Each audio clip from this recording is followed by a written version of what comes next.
Good evening, everyone. Hi. Woo, we made it! My name is Lauren Campbell. I'm the Vice President of Education and Community Engagement here at Strathmore. Welcome to my house. Just kidding. I occasionally go home. So I just want to take a minute. Just look around. Look at everybody, look at each other. You made it here tonight. After everything, made it here tonight. And I'm so glad. I need this. I wanted to start by acknowledging that we are on the unceded ancestral land of the Piscataway Conoy people. Piscataway Conoy means people where the waters blend below the rapids. Strathmore recognizes people of many sovereign indigenous nations have resided in this region. We respectfully acknowledge the rich culture and contributions of all indigenous communities, past, present, and future. We also acknowledge the uncompensated labor that went into building the infrastructure of this region.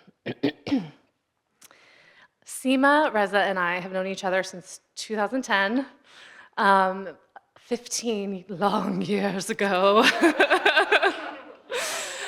We met and we had a meeting sitting on the floor on the porch ground right here in the back of the mansion, and it was one of those meetings where you're like, wow, we are going to do a lot together over the years. And in those years, we've partnered on so many different events, starting right here in this room, and things have taken so many different forms. We've had folks here for art gallery tours, makers workshops, painting, printmaking, all kinds of things. Poetry, really amazing poetry and music events in partnership with Strathmore Artists in Residence as well, like Wytold, who is somewhere. I don't know where he is, somewhere nearby. And so this is, I'm not going to say culmination because this is going to keep going in perpetuity. You cannot get away. And so I just am filled with joy to be with you. I will be staying tonight at the house as the representative of Strathmore, not at this house. Don't stay in this house, guys. Don't go up to the bedrooms. Go back to Rockwood Manor. We'll see you there at breakfast and lunch tomorrow and throughout the workshops. And I can't wait to hear all your voices tonight and over the weekend. I'd like to welcome our wonderful next performer. This is Maureen Andary. She is the Strathmore Artist in Residence of 2010. She is a beloved friend. She got her degree in creative writing from NYU, fancy, and is an incredible songwriter and performer, and also my realtor and many Strathmore employees' realtors, so highly recommend. Multi-talented. Thank you for being here. Please welcome Maureen Andary.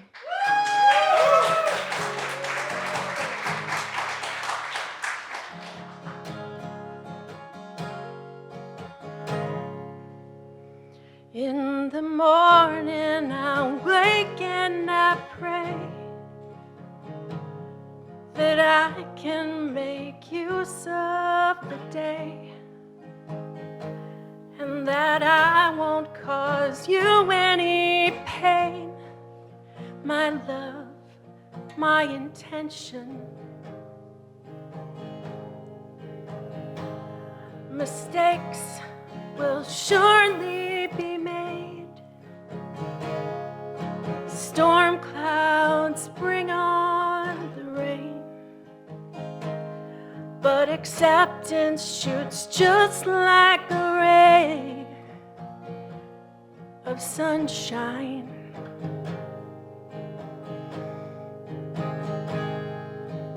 Up in my ivory tower, let me step down from its power. Release a dove to the sky up above, perfectly still in this moment.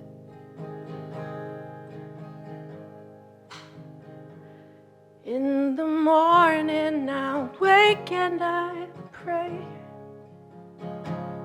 that I can change some of my ways, and that I'll find the right words to say, my love, my intention.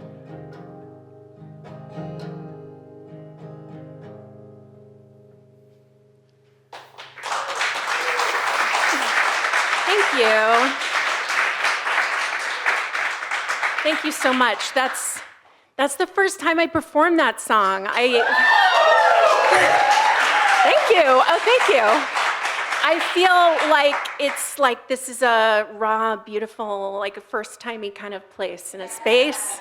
And I'm really excited to be with my people. I'm a poetry person. It's my passion. It was everything. I always thought I'd be a writing professor, but then I realized that, I liked writing songs, so this is what I do now. But I have another connection. I used to perform at Stages of Healing at Walter Reed for years, which I loved. And actually, my grandfather was a veteran. He served on the front lines in World War II and liberated 2 concentration camps, including Dachau, and he had a Purple Heart. And I never met him because he died of alcoholism before I was born. And that last song that I sang is about my own sobriety, because I've been sober 17 years. And thank you. And that song was kind of me reflecting about like what I need to do for myself to stay sober and to enjoy my life, And I think of my grandfather often and just feel lucky to have this life. So anyway, yeah, and then I'm just gonna do one more little quick song. All my songs are short, so I'm squeezing in one more.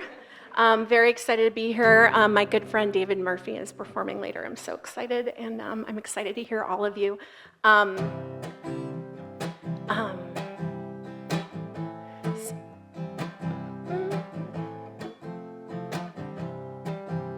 That's right. Okay, that's the chord. This one is called Where She's From. And going back to family stuff, I was actually adopted when I was 5 weeks old. And it's a closed adoption, and I don't know anything about my family of origin. And it's just like, it's definitely the weirdest thing about me. It's very weird, So this is called Where She's From. I saw your long-lost twin. They say she's up in Boston. They say, thinking that they're joking. Don't know the bear they're poking. This baby don't know where she's from. This kid's from outer space. They say, jumping all over the place. One day, you'll find your kryptonite. Don't ever let you feel right. This baby don't know where she's from. I got rocks in my socks and it hurts to walk, so I sit on a chair, take a load off, hold your hands like a prayer. Yeah, you lift me up, hold your hands like a prayer. Baby, give it up.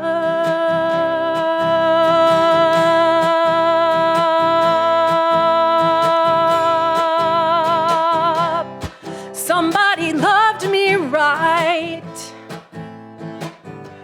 and they held me through the night.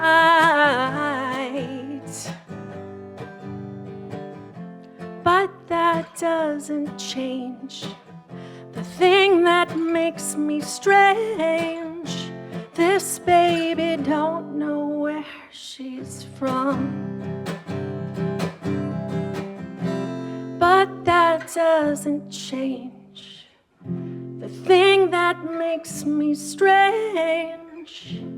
This baby don't know where she is from.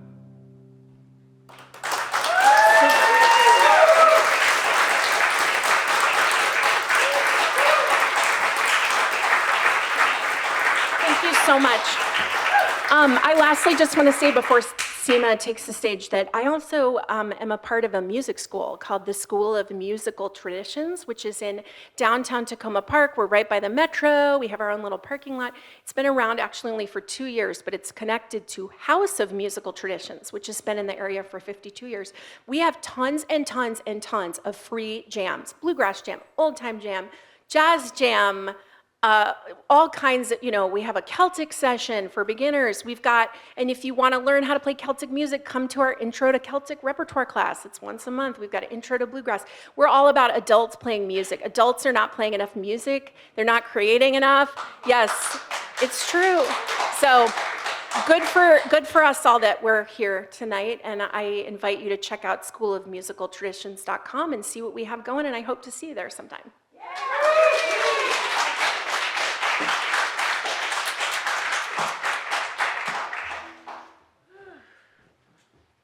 What an absolutely perfect, beautiful opening. Thank you so much. Another round of applause for that.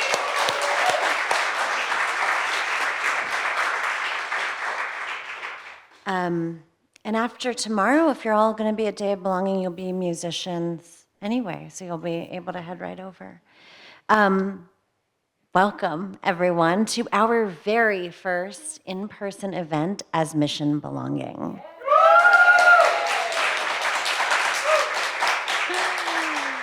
Tonight, you're going to hear some really amazing, talented voices, people who have been reading and performing poetry for many, many years, people who are going to be taking the stage with their own words for the very first time ever, all next to each other, because that's what we do here. Like Lauren mentioned, we tried this thing out for the very first time in this very room, with an open mic public performance with a group of poets emerging. They wouldn't have liked me calling them poets then, who were at Walter Reed and Fort Belvoir. And while we had been sitting in groups, in circles, reading and writing and sharing our words behind the gates, behind the closed doors, this was a kind of wild idea. Like, what if you came out and shared it with people who had nothing in common with you? And it was one of the most extraordinary things. Mission Belonging got its start in the military healthcare system at Walter Reed and Fort Belvoir community hospitals, where we learned that community is essential for the recovery from both emotional and physical injury, and that at the heart of community is communication. The heart of communication is knowing what it is that you contain. And in our workshops, we use writing and art to help people first figure out what it is that they contain, communicate it to themselves, and then communicate it to the people in the room, and then communicate it to the people in their lives. And very often people were able to tell their family members things from the stage that they hadn't been able to tell them around the dining table. But the witnessing is also a transcendent experience, as maybe you know, and if you don't know, you're gonna. New things happen when you share your words, when we share truths. The words become ours, not mine, not yours, but some other thing that belongs to both of us, some deep, deep truth. We're thinking about doing a different kind of reading tonight, in the sense that instead of reading bios and giving introductions, we're going to introduce one another the way we do in our writing workshops. So in the Friday workshop, I'll shout out to 12 p.m. Fridays on Zoom. In our Friday workshops, we read something, we respond to it, and then each person reads their work, and the person after them responds to that work. And I often say 90% of my job is undoing whatever our English teachers do to us around our right to respond to art. Like, there's no wrong response. You respond from the truth of what you experienced. And so you respond to the person who went before you, and then you read your work, and then you'll introduce the person who's after you. And that's how we're going to do it today. We're going to start with music. Well, we did start with music. We're going to have another really talented musician next. And then we'll close with some comedy. So, and in between, we'll have essays, stories, poems by a really extraordinary group of people. First up tonight is Kevin Basl, who is a dear friend. And Kevin's just wrangling his guitar. And also facilitates for Mission Belonging. Please welcome Kevin Basl.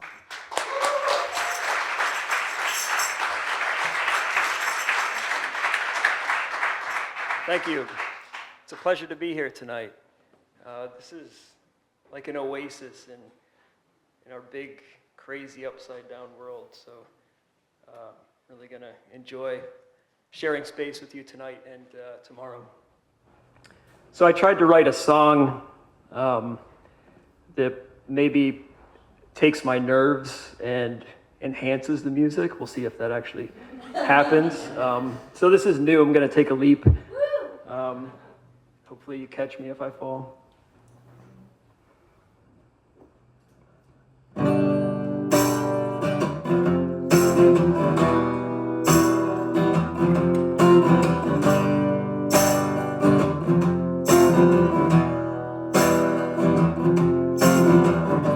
A dose of anxiety is welling up inside of me, draining all my energy. So sorry that I can't speak. I'm overthinking everything. I'm worried what these words will mean. I am trying to leave behind the ghosts. I am trying not to hide.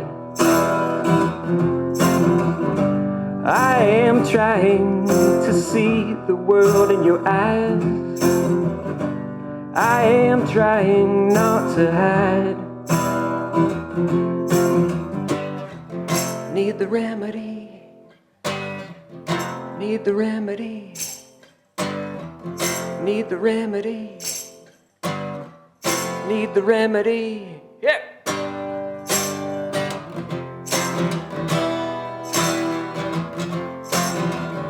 Our burnout society is telling me that I can be everything I want to be.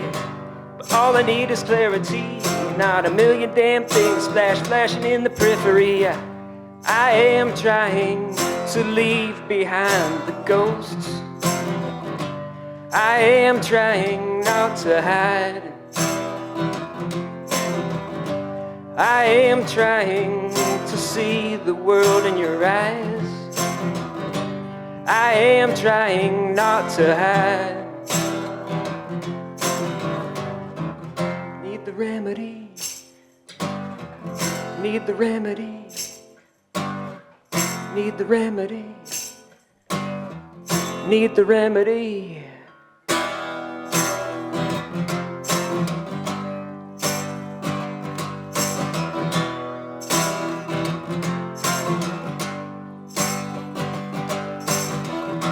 Collective insanity is there every hour, beckoning out from your screen. So many casualties, and what do I say about all the pain?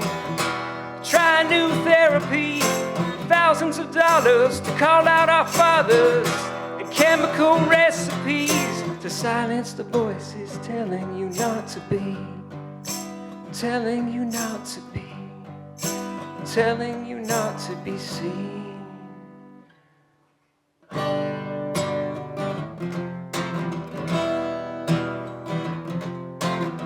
I need the remedy.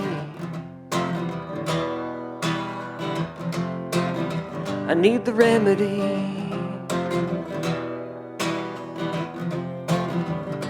I am trying to leave behind the ghosts. I am trying not to hide. I am trying to see the world in your eyes.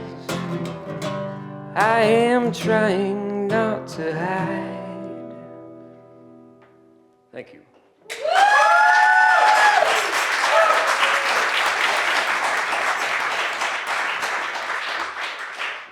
All right, up next is Alleria Stanley.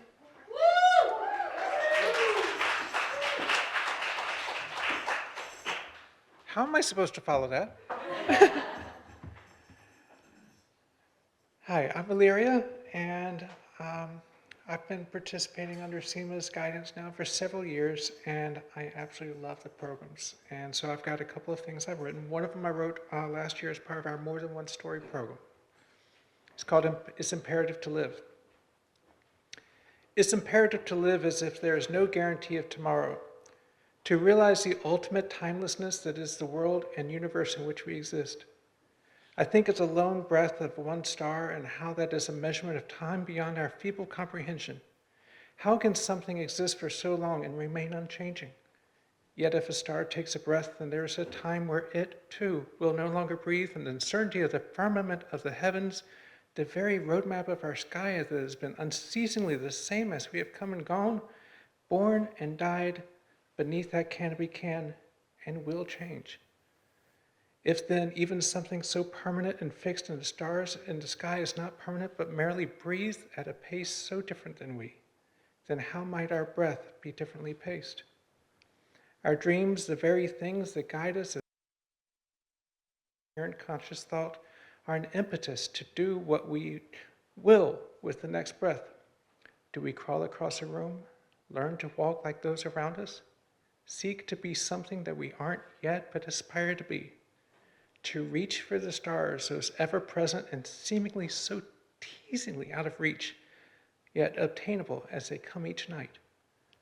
Our dreams exist in the world of our thoughts, and sometimes not even there, as they may exist between our thoughts, not yet coalesced for us to realize them into a dream, existing only in the wisps of thoughts not yet formed. Something so powerful which pushes us towards every goal we ever set, so often are the goal.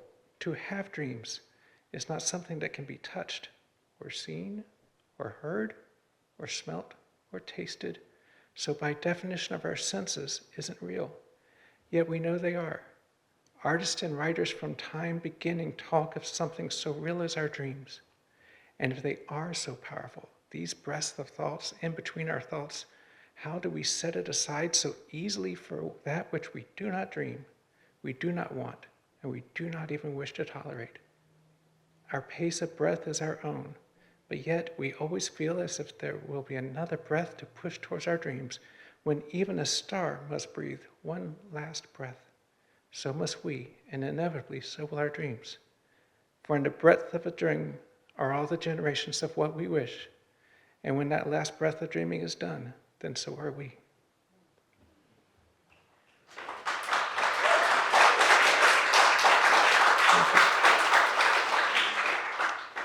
Now, because of SEMA, I like to write a lot more than I ever felt free to do so. And a week ago, right now, I was in Colorado having an amazing time at a concert.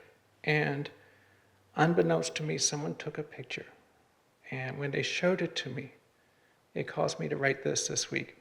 It's called The Picture I Didn't Take. There was a time not so long ago when I was a face in shadows, a ghost that wouldn't show.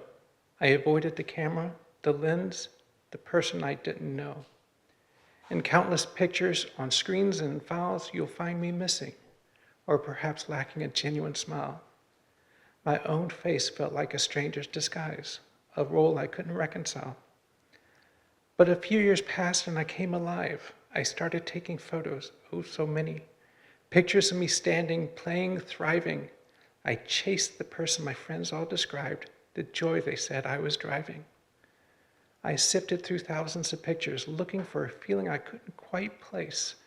A fleeting peace and honest grace. It felt like joy, but a part was missing, a truth I couldn't embrace. And then one night, the search no more. I stood with my friends at a concert. My chosen family, my four-leaf clover. Brandy Carlisle sang, and in that crowd, I was called in a moment of pure, unbridled wonder. I didn't take that photo, didn't pose or pretend. It was a flash from the crowd, a moment no one could intend. I saw the person I was meant to be, the joy that had finally found me, in that picture I didn't take.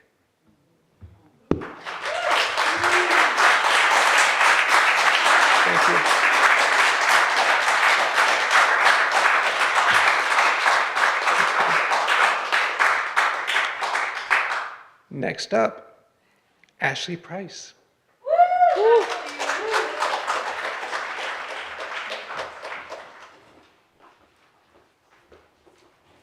I think it's ironic that Alleria started with like, how do I follow that? Because, wow. Hi, I'm Ashley. This is Ponchik. His name means donut in Russian and Ukrainian and a bunch of other languages. He is a little donut. But first, Alleria, I'm going to try to talk without crying, which is always kind of a bit of a thing for me. Your first piece,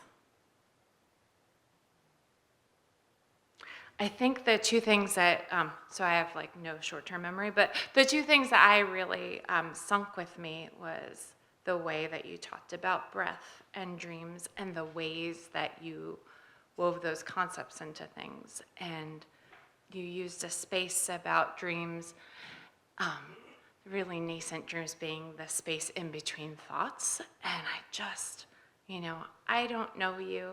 I actually know some of your writing, funny enough. Yeah, but it's an honor to get to meet you here tonight. But that really resonated for me, both in how you wrote it, but also for how I think about my own life. And your second piece, holy shit. That's some deep work in like a short amount of time. I'm not gonna deconstruct the writing because you nailed it. And if I had tissues, I would be sobbing. I'm trying to keep it inside. I think what it really gets at, talk about an amazing way of getting at the real purpose of all this, right? Like the intimacy, the vulnerability that you showed, and the ways in which you revealed a part of yourself. Because I don't know you yet, I don't know how hard it was or easy to write that, but I can imagine what it could be, and I think it's so amazing. Both the writing of it, but even more so that in this day and age, to be comfortable in your own skin enough to be able to be present in that joy and be present for yourself. So thank you so much for that. Okay, so I am one of these people. I don't call myself a poet at all. It's really very funny. As I was telling Seema before, I love mission belonging so much that anytime anyone is like, hey, do you want to do this? I say yes, and then afterwards I'm like, what? What did I agree to? But I'm gonna tell you a little bit about me and then read something very, very short. And the reason why I want to tell you about me is because I don't think any of it will make sense without it. So I loved writing when I was a kid. And when I was 9 years old, I had a poem published in the Library of Congress in this children's poetry anthology. And I thought I was the shit. Because I was a nerd. I was like Punky Brewster mixed with like Pippi Longstockings, but much more bookish. Those who get that reference, thank you.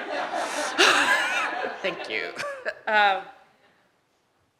So the arts in all different forms were always really, really important to me. But let's like flash forward to college. I wanted to work with refugees, and I spent all of undergrad really focused on cultural anthropology and learning languages. And my plan was that I wanted to move to Somalia or to Eastern Congo after college. I also had a ton of student loan bills. And so when the jobs weren't coming, I ended up taking a job somewhat on a whim with the US government.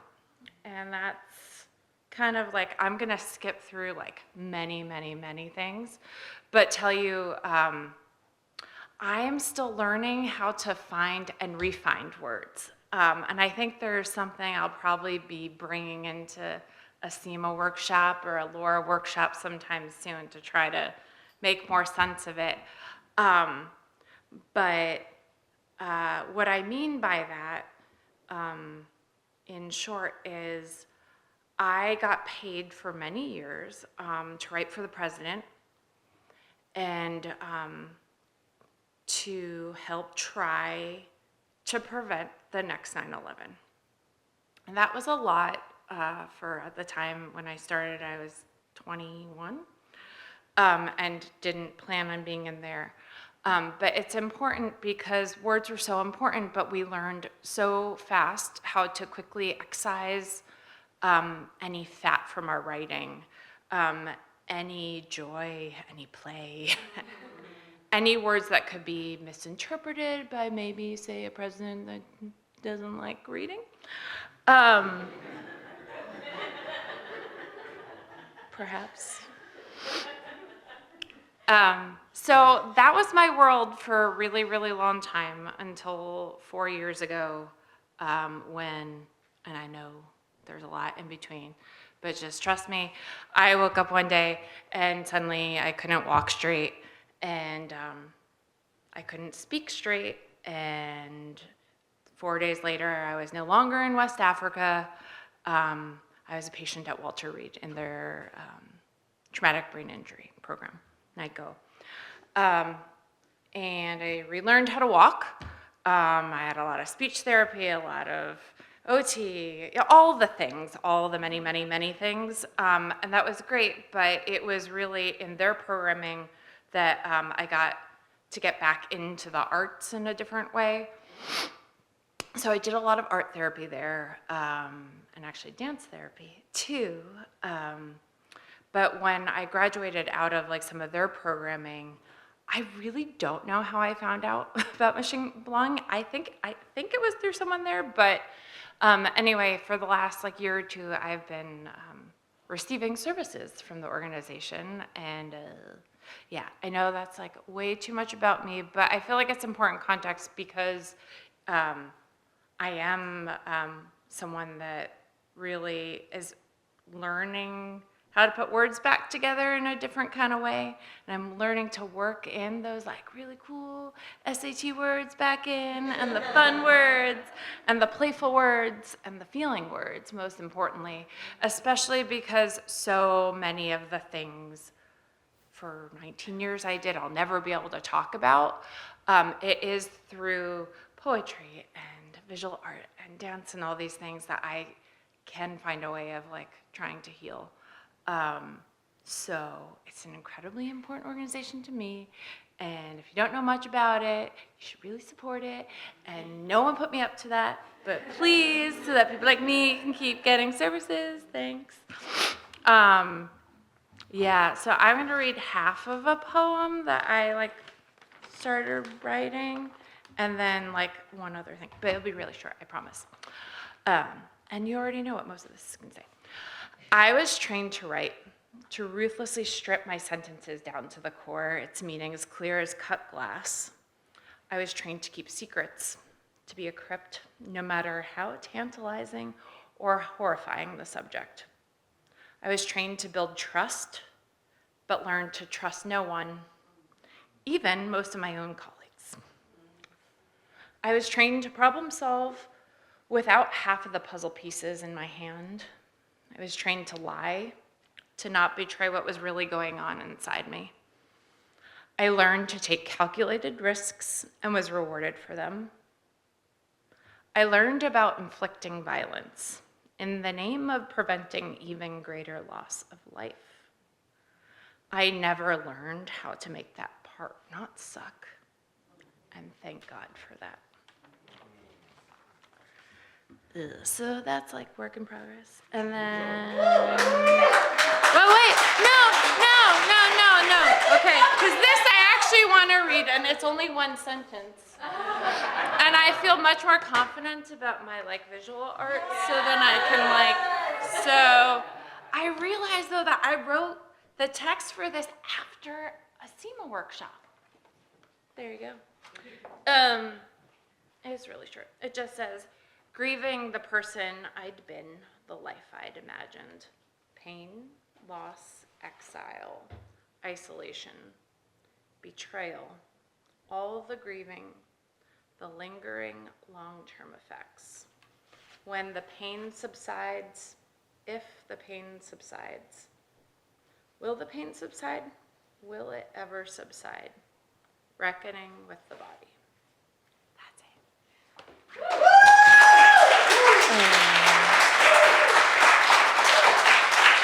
Thanks. I'm really excited now you get to hear from a real writer. No, really, but really. Ben Weakley. I'm so excited I get to introduce him because I actually know him. Ben Weakley, this is going to be really cool for me because I don't know him through his art. I know him through his role at Mission Belonging as the development head, and he has successfully managed to bring me, who doesn't commit to things anymore, like inching my way into agreeing to things left, right, and center. And I'm so excited. I know you'll be in for a treat because in the time that I have known him, I have found him to be such an amazing listener and thinker, and he's such a great part of this organization.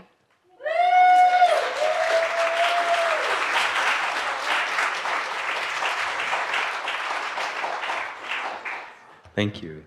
Thank you, Ashley. Wow. I mean, so much to respond to. You are vulnerable and courageous and talented and entertaining and interesting and all the things. That was just amazing. And I just thank you for bringing your vulnerability and letting us get to know you, because that's what this is all about. And I'll say one very quick thing and then read a couple quick poems. I was at an event speaking to a veterans group, and one of the veterans came up to me after and said, thank you for what you do, thank you for Mission Belonging, and cut to the end, he said to me, it's hard to be understood. This is a Iraq combat vet about my age. Sometimes, he was talking about his family being the people closest to him not understanding. He said, sometimes it is the people we love the most who understand us the least. It makes me think that this work is so important because we can't force anyone to understand us, but we can understand ourselves. We can express what it is we contain, what is beautiful, what is ugly inside. And when we do that, that is an act of love. And I think that is what we're here to do tonight. And so I'll read 2 quick poems. This is called How Will You Answer? What is the word for home after houses become bombs, as they did in Bakuba and Mosul? One afternoon, your wife has you drill pilot holes to hang a flat-screen TV on the brick wall. The mortar dust and shards of clay erupt from the spinning bit like bone ejected from kneecap and skull in the Baghdad torture rooms. At night, you put your son to bed and draw the blankets up over his freckled shoulders. You stroke his straw blonde hair and wonder, what is the word for son now? What can you call your son now that you've seen another man's son burning? How will you answer when your son calls you father in the world you turned into ash and bone?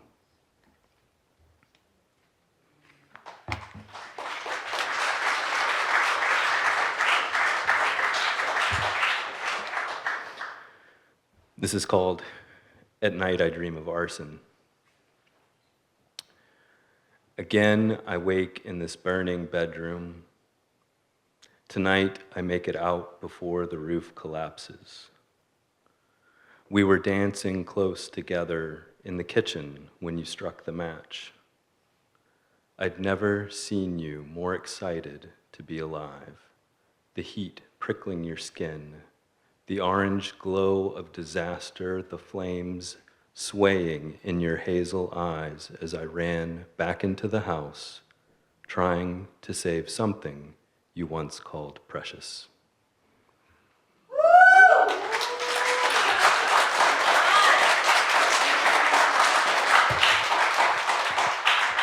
I will be followed by Catherine Schmid.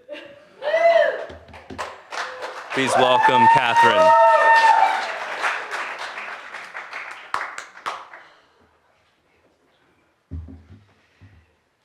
Ben, that was, I was taking some notes so I wouldn't come up here and just like stare awestruck in your general direction for the next 30 seconds.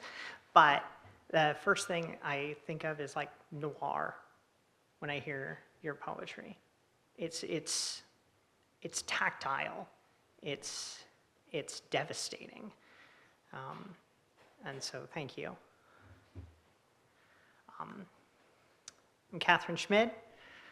This is my first Mission Belonging event, actually.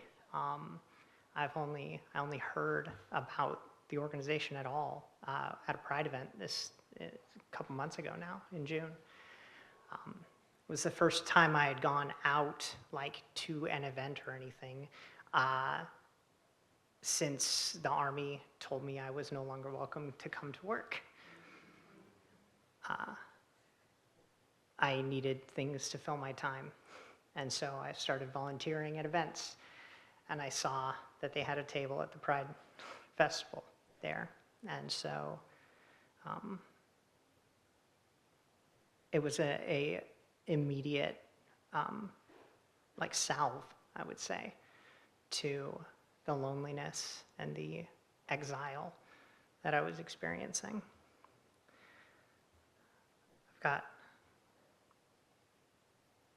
a bit of prose and then a poem. One of the things that the more than one story, I keep wanting to say voice, but more than one story thing is these prompts that we have at the beginning. And one of them was just what I know about regret. And so this is what I wrote in response to that. My house is haunted, not by the previous owners or some centuries-old tragedy, nothing so theatrical as that. The spirit that walks the short hallway from my bedroom to the stairs has my face from 15 years ago, carries my voice from 23 years past, leaves footprints that match my own shoe size exactly. It started small, as these things do. A door left open I was certain I'd close. The faucet in the bathroom running at 3 a.m. The kind of disturbances you explain away with settling foundations and old pipes, because the alternative requires acknowledging the place you call home belongs to someone else. But it's a patient landlord. It doesn't demand immediate recognition or throw spectral tantrums for attention. Instead, it moves through the room like cigarette smoke, seeping into the walls and furniture until everything carries a stale scent, an off-white stain. I find its calling cards everywhere. The refrigerator magnets rearranged to spell out the name of the college I dropped out of. The thermostat reset to the exact temperature of the November evening on the last anniversary of my first marriage. The morning coffee tastes like the words I swallowed instead of saying to my father. The shower runs cold when I remember how many years I wasted choosing security over truth. This old building responds to the presence like it responds to changes in the barometric pressure. The joists creak with the weight of accumulated atmosphere. Doorknobs turn before I reach them, but only to rooms I've been avoiding. The floorboards sag in spots where I've stood too long, paralyzed by memory. Windows fog with the breath of conversations I never had. Sometimes I catch glimpses of it in my peripheral, a shadow that moves with the wrong rhythm, casting a shape of who I was before. The basement is where it keeps its archives, file boxes stacked floor to ceiling, labeled with a different year of careful non-decisions. The box marked 2002 overflows with the internet history I purged from my parents' computer. 2013 contains letters I never sent home from Iraq, envelopes yellow and brittle, addressed to family I was too mission-focused to contact. The newest box, still filling, holds screenshots of texts left unanswered, a digital record of my own inability to say what I should. I've learned its schedule by now. It's most active during transitions, the blue hour between day and night, the pause between waking and sleep, the silence after hanging up the phone on another conversation where I said I was fine. It feeds on liminal spaces, growing stronger in the gaps in my perception. The worst part isn't the haunting itself, it's the realization that I'm complicit in my own possession. I leave doors unlocked. I set an extra place at the table. I've started buying groceries for 2, though the second portion always spoils before it's eaten. When friends visit, they comment on how spacious the house feels, not knowing that all the rooms are occupied. Last Tuesday, I woke to find every mirror in the house turned to face the wall. Not broken, just reversed, reflecting nothing but plaster and paint.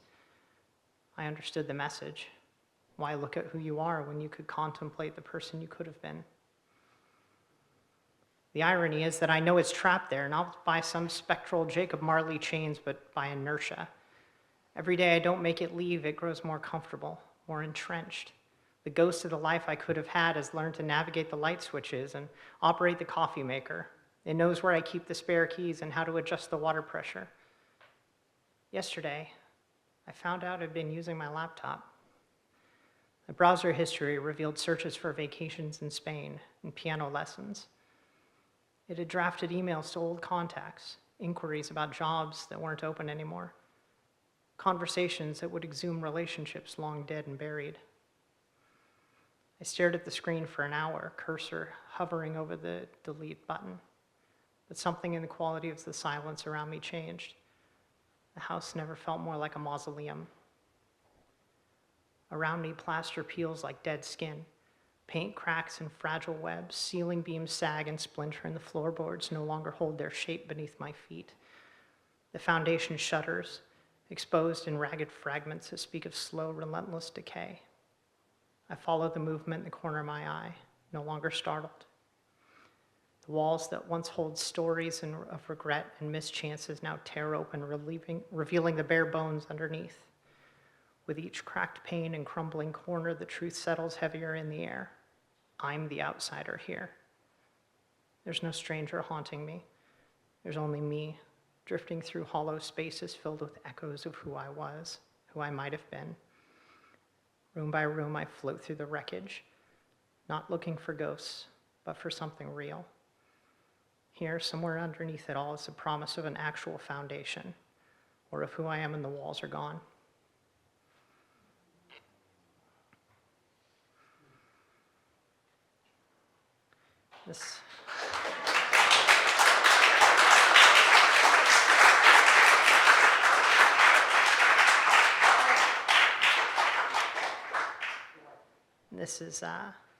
Next one's a lot shorter. I wrote this after completing all the paperwork that the Army makes us do when we get out. It's called In Lieu of Separation. Fill out this packet. Make sure you check voluntary in Block 8. Involuntary separation is for those who have done something wrong. Attach your initial enlistment contract. Try to ignore the name on it. We just use it to verify your information. It won't end up on your certificate, probably. To ensure proper routing, put your supervisor's email in the request, and your commanders, the ones who said you didn't need to worry, that they'd stand up for you. Go to these classes. They'll help you with your transition. The one to civilian life, not the other one. We don't talk about the other one. On page 5, the book says diversity. Cross it out. On page 12, too, where it says inclusion, it's inconsistent with our policies. Send the notes for your award to your leaders. The award's important. You should be recognized for the things you did. 20 years is an accomplishment. Submit your medical records with your diagnosis again, even though we've had them since the day you came out. Make a medical appointment so your doctor can verify it. It's mandatory so that we can make sure you were one of the ones whose care was too disruptive. Sign over your gear, rifle, gas mask, computer. Your uniforms you can keep. Don't wear them though. You'll be in violation. Don't speak on behalf of the Army now that you're almost not Army. The truth could be misinterpreted as a critique. There's a section on post-service conduct lined up next to Army values. You'll be expected to uphold both if you can. Your final counseling is scheduled between 2 field exercises and after lunch. Your supervisor will ask if you've thought about suicide. If you say no, she won't push it. At the VA screening, the intake counselor will ask about your sex. No, your birth sex, on your original birth certificate. They'll ask about medication. When you say hormones, they'll remind you that some treatments won't be covered, just so you know, in case you weren't sure. The flag they'll fold for you isn't political. The certificate will come in scroll font with your legal name, probably. They'll cite readiness and quote cohesion and recommend resilience and put you on leave. They'll tell you that they're your family and that you won't be forgotten and strip your name from the roster. And then it's over. And it isn't. Not for you, not for the ones behind you, filling out their packets, being told to check involuntary in Block 8.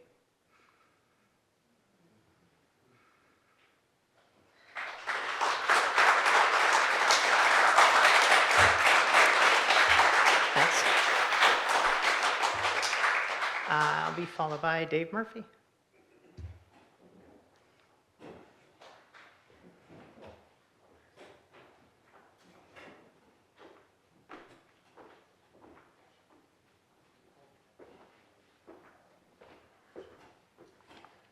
Thank you, Catherine. My name's Dave Murphy.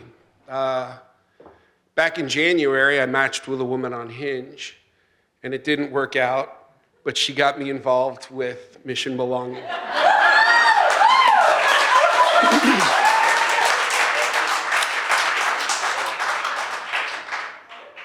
Part of me is telling you that so that you know that I'm a straight white guy from the suburbs.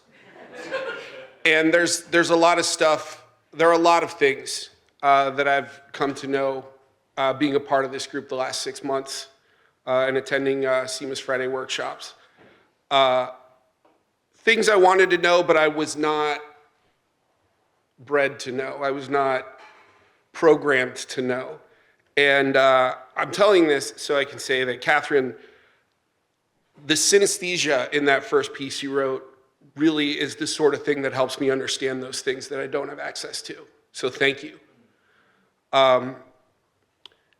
And the blunt straightforwardness, which is so very Army of your second piece, further drove it home for me. So I want to say thank you because it helps me as a writer and as a human being. I didn't know I was going to be reading tonight until about 2 hours ago.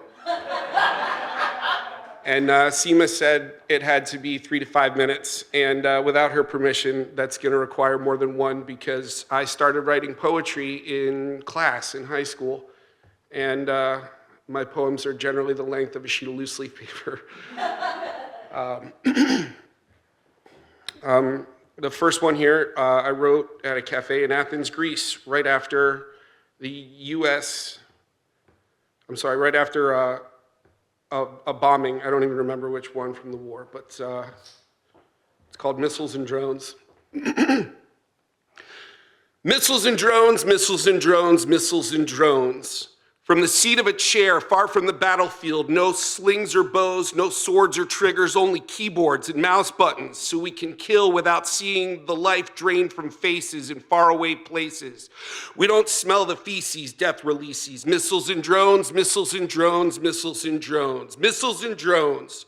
We can't hear the death rattles or blood curdles, for these battles face no such hurdles. The legal term for murdered children is collateral damage, so we never have to examine these lazy tactics.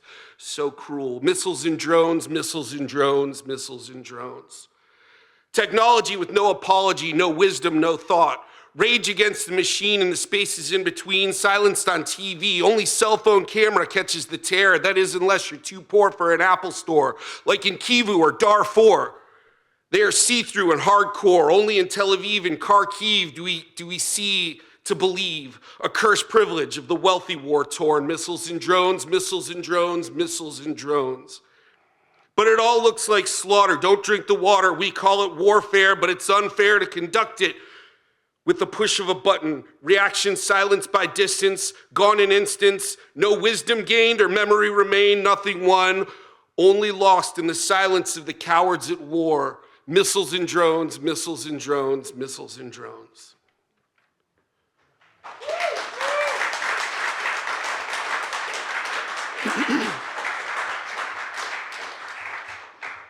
The second one, I have three, they're short. The second one, it's called Tackled by Number 40. If you don't know, Number 40 was a safety for the Arizona Cardinals named Pat Tillman, who was killed by friendly fire in the line of duty while I was in Afghanistan supporting his unit. Tackled by Number 40. I can be heroic in a time of war, but I would prefer to be nobody during peace. No virtue exists in the act of seeking conflict. The burden of truth lies within our choice. Should we be greedy and play the chords of fame, our soul receives a scar, and disfigured becomes our truth. To be a hero, to seek power, is to worship at the altar of an idol divorced in earnest from that which makes us truly human, that primordial evolution to love thy neighbor. And I do not wish war upon my neighbor, so that I might be a hero.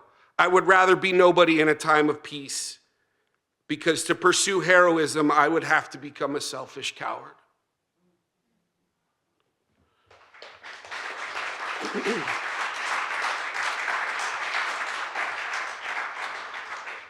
And this last one is called The Worst Part of You.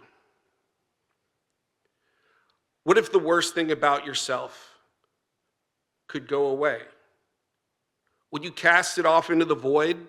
Let it continue to burn a hole through you? What choice is true, right? To own every part of yourself or to amputate a part of yourself?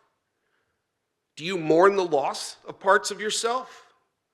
I want to keep the worst parts of me and change them. These roots that fed me poison, let them instead bring flowers. Let my sins become water, used to mix the concrete of my foundation. Let my sadness and my loneliness reinforce the ground where I build my joy. Not to celebrate my fallibility, but to celebrate that which I have wielded in a new light. There is no worst part of you, only the parts that you have not learned how to use in the best manner possible.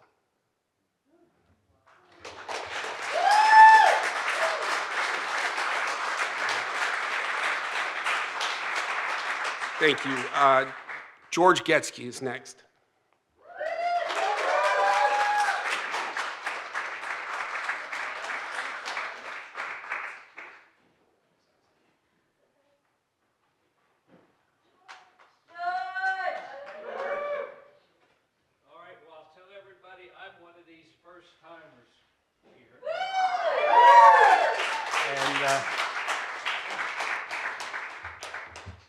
Lord have mercy, Dave. I gotta tell you, I'm in a spot following you because I'm up here to share a gentle little story about my high school prom. I'm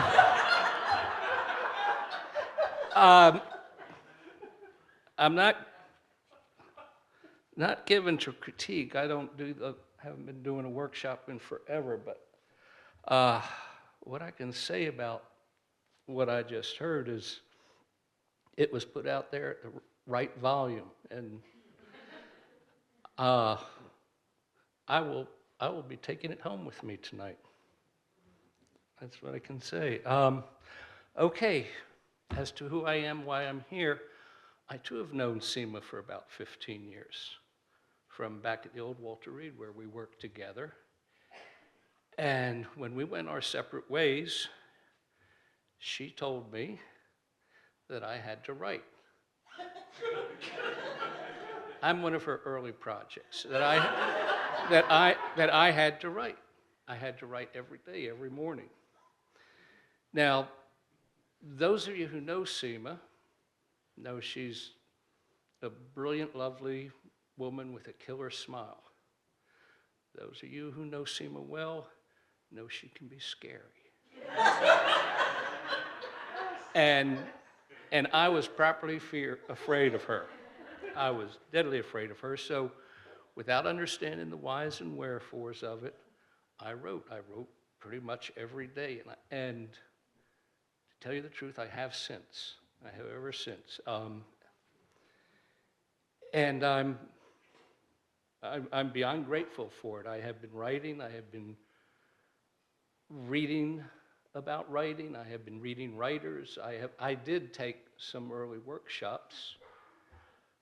And all I can say is thank you for the way you held my hand through this all. And it has done me good. Art is a wonderful tool to have in your toolbox. Helps you. It doesn't always help you make sense of this world that isn't the world we were promised or anything like that, but sometimes it does. Sometimes it helps you understand yourself. Sometimes it gives you a way of venting. Sometimes it just distracts you. I'm glad I had all of those. Now, before I get to my story, one thing I have to tell you is one reason I took to writing so easily, I think, or comfortably, is because I totally believed that what went into my journal would stay in my journal. And that was pretty much the case until last month, when out of the blue, I got a text from Seema saying, could you please come and read something tonight? I still love Seema. I trust her implicitly. I'm still very afraid of her, so here I am. All right. And the other thing I will tell you is 15 years ago, she told me to write. She told me nothing about speaking in front of a room full of strangers.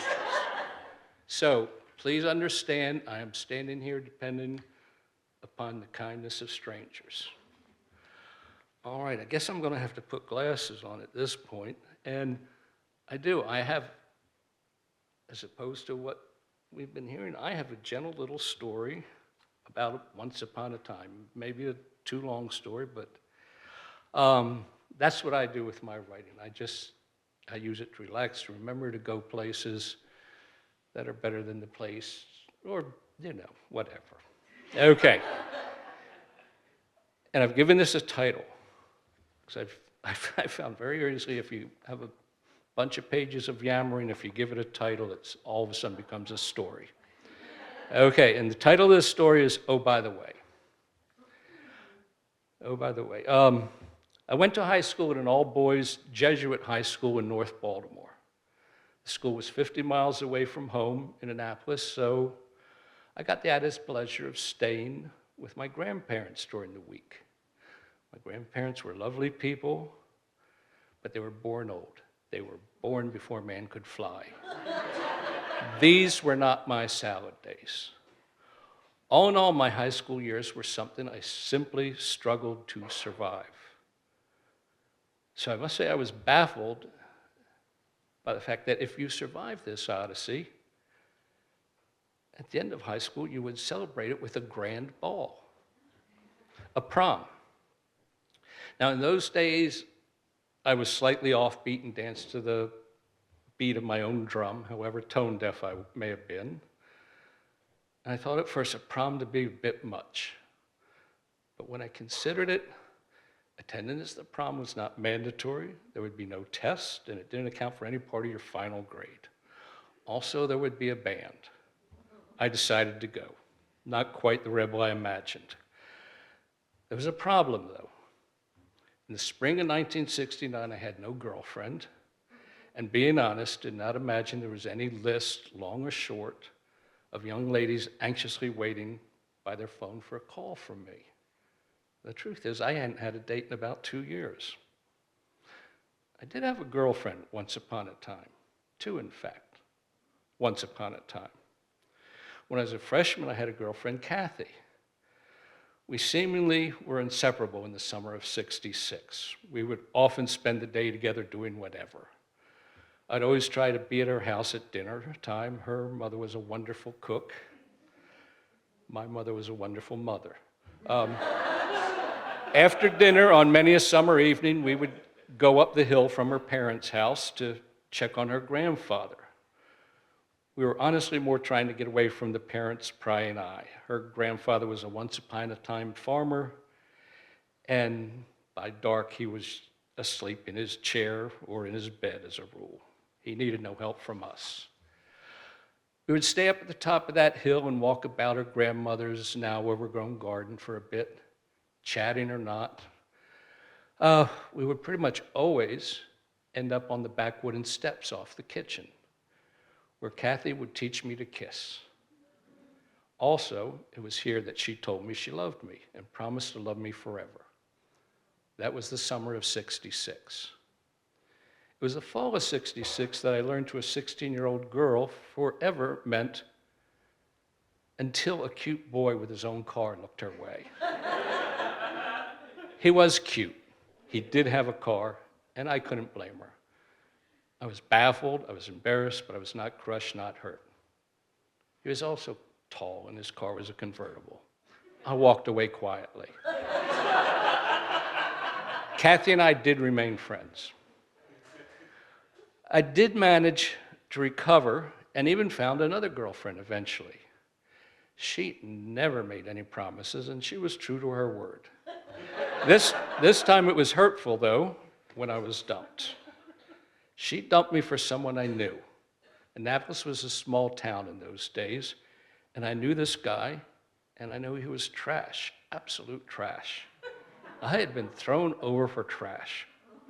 That hurt.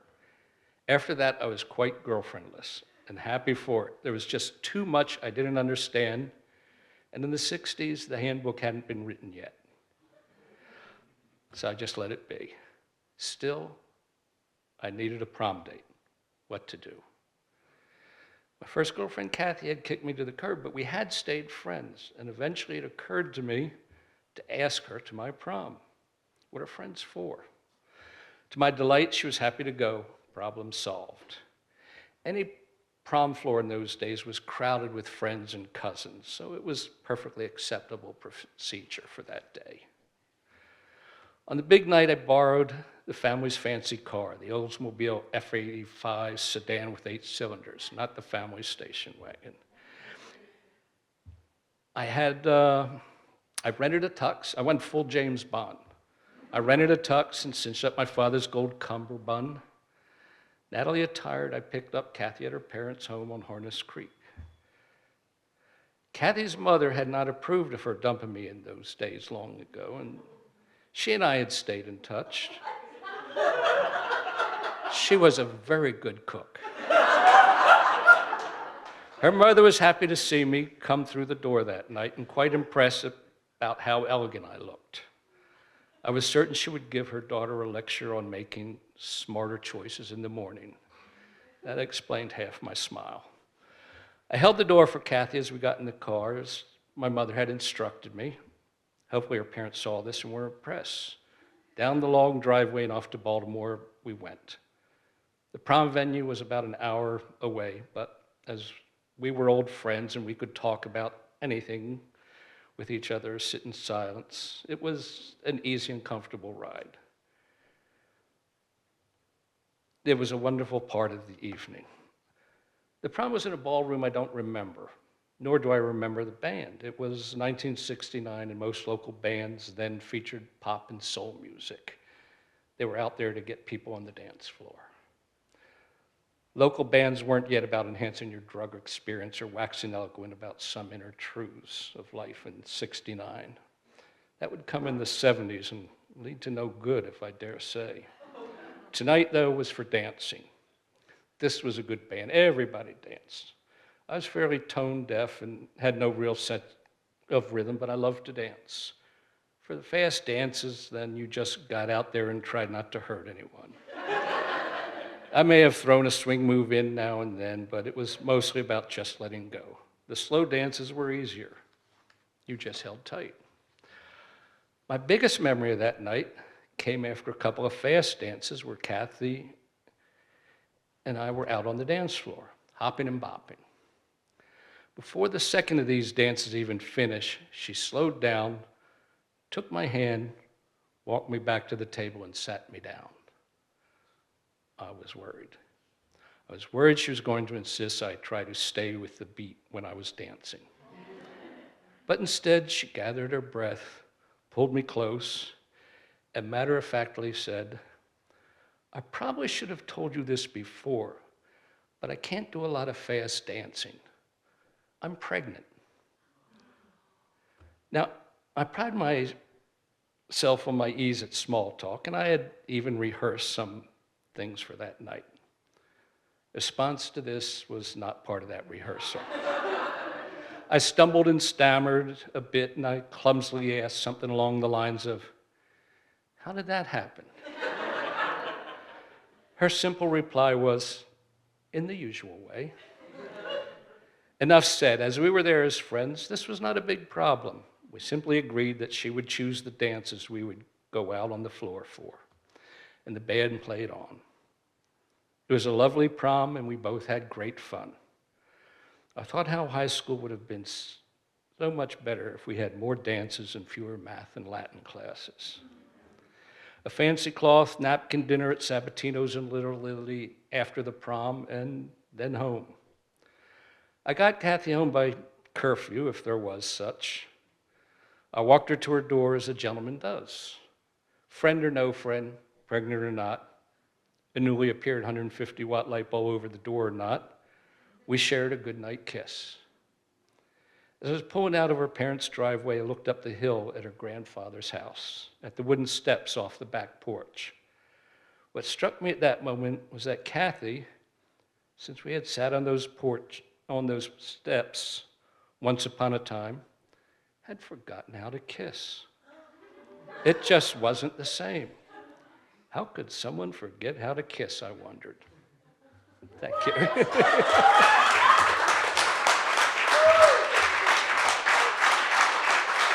Okay. And next up, Joan Green.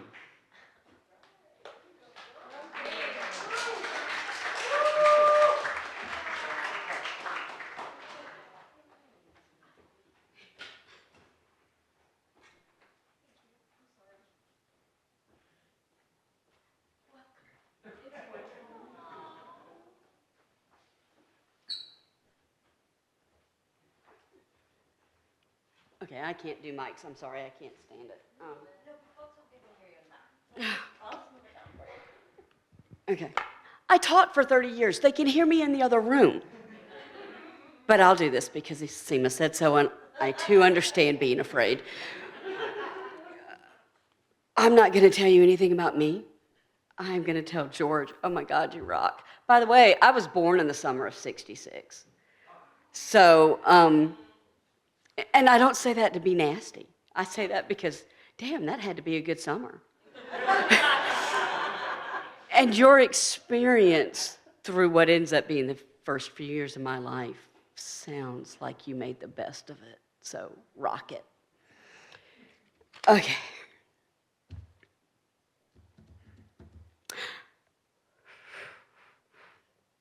I'm going to read this. I'm not saying anything else about CBAW or mission belonging or any of this, because if you pay attention, you'll hear it all. And it's really long. So it's not the 11 minutes I started out with the other day. I can give you that. This is my Art Saves Lives essay that I haven't really submitted yet. I'm still here. I have colored and written my way through stress and trauma most of my life, with one exception. During my freshman year in college, I was raped. To avoid feeling the anguish and guilt from that trauma, I turned to alcohol and spent 7 years as a highly functional alcoholic who could drink almost everyone I knew under the table all weekend and maintain during the week with only 1 drink a day. Weekends remained a party throughout college and into my early years as an educator. I'm the third of 4th from a decidedly middle-class family. We were all encouraged to try a variety of outlets: scouting, sports, art, dance, music. I was pretty good at scouting, and most things academic except math.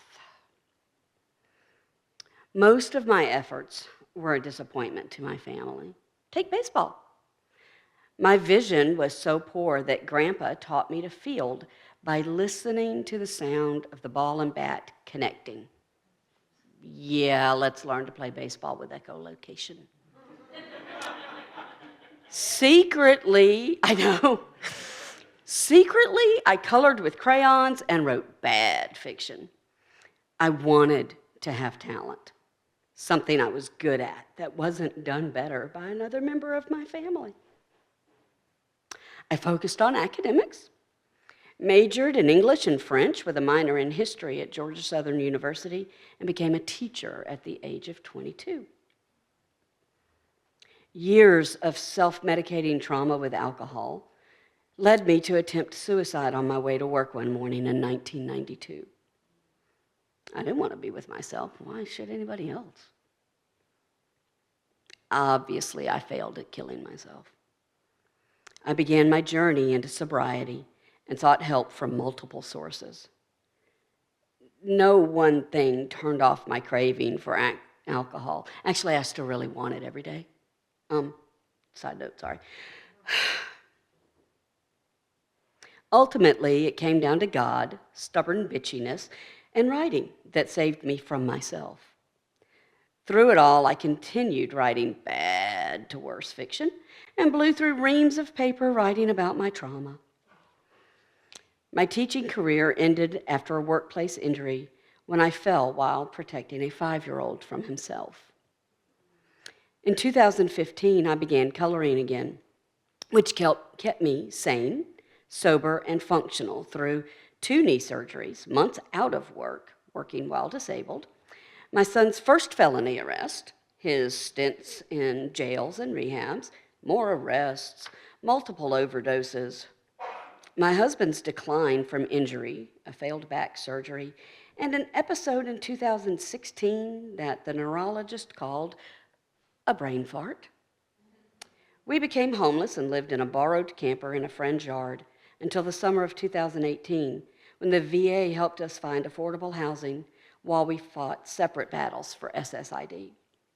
Seriously, from 2014 to 2022, I was a human pinball bouncing from one crisis into another while juggling flaming batons. I was the woman with the bag of coloring supplies and a spiral notebook. I stayed sober by coloring like a madwoman who knew that advocating for her family was entirely on her. In March 2021, I lost my shit with the night nurse at the hospital in Covington, Louisiana. It was 4 days after my first open heart surgery, 3 weeks after being told COVID had killed my aortic valve, and 2 months after my husband's craniotomy, which resulted in a terminal diagnosis of stage 4 brain cancer. Earlier that day, my sister-in-law and husband visited me while our son was being treated for a drug overdose in the ER. During their visit, my medications caused a potentially fatal cardiac event. My SIL watched in distress and prayed. My husband of nearly 34 years was angry and frustrated by my lack of attention and my inability to fix whatever he had done with his cell phone settings. I knew it was brain cancer talking, but my plate was overflowing. Within the hour, my family had left, and I was deemed safe to be monitored by telemetry. I was alone, crying, spiraling into a deep black void of self-pity, fear, and anger. Anger at both God and the world. The medical team knew that I could not be safely sedated. However, as the crying continued, my night nurse mentioned asking for sedation from the on-call doctor. I don't want drugs, I just need something to color. Apparently, my words echoed in the hallways. The nurse retreated. I snuck out of bed, leaned against the window, and told God what a massive fuck-up it was to have left me alive. The effort of standing, combined with the weight of my pity party, soon sent me back to bed dry-eyed. A while later, the nurse returned for rounds with medical equipment and medications. She also carried 4 or 5 coloring pages printed from the internet and an assortment of colored ink pens and a few pencils. Every employee on the floor donated anything they had that might help me color those pages. Tears of gratitude filled my eyes as I got busy. The following Tuesday at noon, I used my phone to attend a Zoom workshop with Amelia Bane, comedy writing. The piece I wrote became my first published work. Thank you.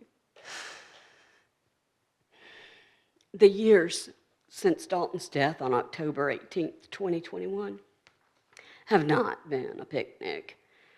Our son overdosed within 24 hours of his dad's death.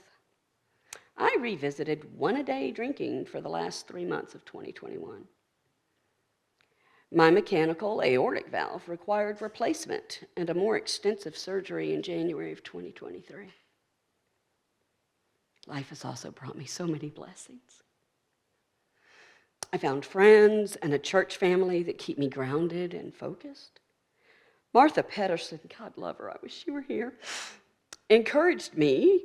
I actually used the word prodded.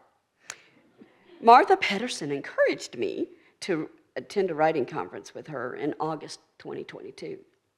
We invited Kendra Whitfield to join us at the same conference in August 2023. That conference got canceled. But our girls' trip turned into a week exploring Washington, D.C., and attending the first day of belonging.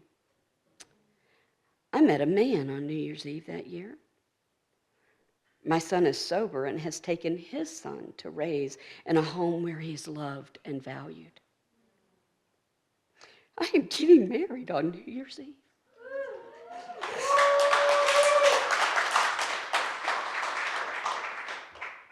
I have not been drunk for 33 years.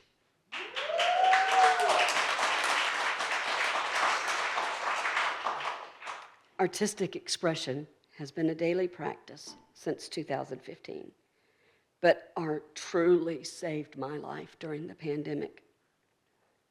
I endured, survived, and thrive again because I have learned to express myself using words, colors, and community, instead of looking for temporary solace in a half-gallon of liquor. I will not lose myself or who I am now because of anyone else's attitude or behavior. I choose to live each day as best I can. I am still here.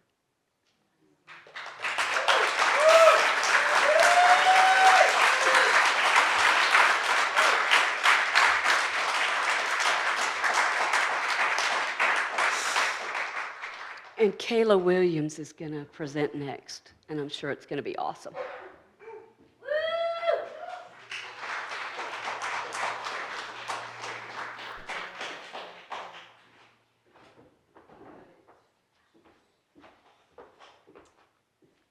Wow, thank you so much, Joan. I feel really honored to be able to respond to your work. And I'm going to do that by reading some quotes that I jotted down from what you said that really resonated with me. The first is, being a human pinball bouncing from one crisis to another. I have felt that way. The second is, stubborn bitchiness saved me from myself. I have felt that way. You said early on, I wanted to have talent. I want to say I think you do. And finally, I want to say that I am so grateful to agree with you that art saves lives, and I'm grateful that it saved yours.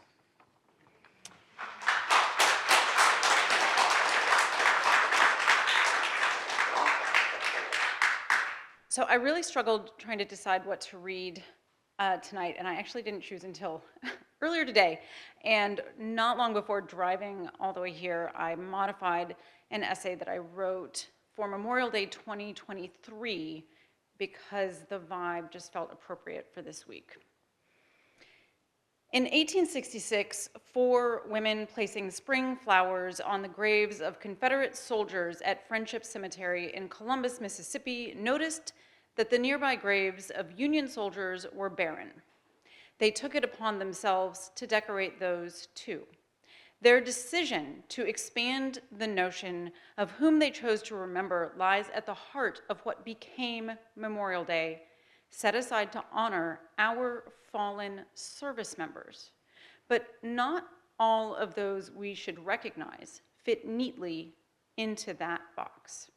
Take some of the first US deaths in World War I, Edith Ayres and Helen Burnett Wood, 2 Army nurses killed when a naval gun exploded while they were traveling by ship to Europe. They were Red Cross nurses who were inducted into the Army without rank or commission, since women could not be soldiers. They probably are not among those who spring to mind when we imagine American military deaths in that war, yet they made the ultimate sacrifice in service to the nation while on their way to save lives. While I was in the 101st Airborne Division in Iraq, Alyssa Peterson did HUMINT in my unit. She died by suicide. And though her name is recorded on lists of those who died in OIF, deaths like hers are often viewed differently from combat deaths, perhaps because of the stigma of suicide. Not only how, but also when someone dies also influences how we honor our war dead. The wall is inscribed with over 58,000 names of Americans who died in or supporting combat, or within 120 days of injuries or illnesses incurred in that combat zone. What of those who died later from cancer or Parkinson's from Agent Orange? An untold number of veterans have died of those service-connected conditions. Their names will not be inscribed on the wall. My friend, Kate Hendricks Thomas, died of breast cancer caused by burn pits in Iraq. I will honor her, too, among our war dead every Memorial Day, whether or not her name is ever inscribed on a list of those killed in the global war on terror. And how about the long-term psychological or spiritual trauma war can cause? Those who died from substance use, excessive risk-taking, or the cumulative stresses of homelessness may not have been killed in action, but many no doubt were killed by action. Should we inscribe their names on war memorials as well? Their families' grief, I promise you, is just as deep. Congress seems to have been taking a more expansive approach to government responsibility for the consequences of military service, with increased funding for suicide prevention programs and an expanded list of health conditions presumed to be related to toxic exposures. This is a start. After I came home from Iraq in 2004 and found myself a stranger in a country seemingly oblivious to war, a MacArthur quote resonated with me deeply. "The soldier above all other people prays for peace, for he must suffer and bear the deepest wounds and scars of war." But now I wonder, I think about Ukraine, where Russian forces have tortured, raped, and killed men, women, and children, and Sudan, where gun battles are taking place in residential neighborhoods, morgues are filling with bodies, and the healthcare system is collapsing, and Gaza, where children are starving amidst rubble. Such atrocities remind us that the cost of war is not borne solely by soldiers on the field of battle, and that for too many, the field of battle is unavoidable. In Iraq, the US lost 4,418 military personnel, and nearly 500,000 civilians died during the war and the 8-year occupation. Those civilians did not volunteer as I did, nor were they drafted like so many others whose names we inscribe on our war memorials. And yet, they died just the same. Their families mourn just as deeply. How should we remember them? Can we make space in our hearts for them on Memorial Day? Thank you.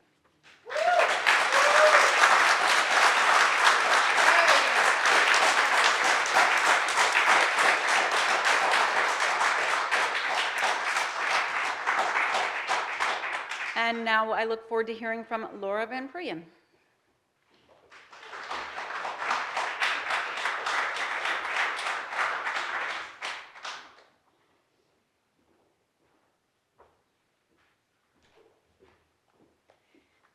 Thank you, Kayla. The question, can we have space in our hearts for that remembering? Thank you for your powerful essay to remind us of so many of the things that you detail there, that people maybe don't know all of the facts that you have there, and then now that we do, how to make space to remember. I'm sitting with all of that you had to say, but what I have to say is I appreciate your wondering, your questioning, the courage of putting that out there and ending with such a powerful question, and what I feel like is that call to all of us to make space. Thanks. I am really grateful that Seema Reza made space for coming to San Antonio, Texas in 2020 before the world shut down. And we met literally days before everything shut. And, the one consequence of the pandemic is that the programming went virtual and made space for me to continue to participate and be part of Mission Belonging from my home in San Antonio, where I facilitate the Healthcare Workers Workshop every Tuesday. Once Seema passed the baton to me, and 4.5 years later, doing it every Tuesday night. So thanks. Thanks for that.